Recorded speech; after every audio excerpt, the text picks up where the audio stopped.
Hello everybody, today we gotta make a beef stew. We start with the oil first. Okay, now we start to do the short rib. Now turn on the other side. The next time we put the onion and the garlic. Now I like to put the tomato paste. It smells so good. Look how beautiful it looks. And now it's the time of the wine.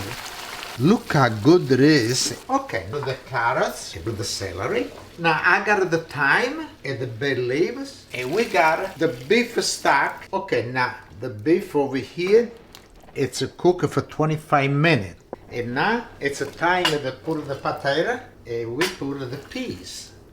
And now you gotta cook for 25 minutes. And we cover it again. My beef stew is done. Really, really good. Chin chin. Salud.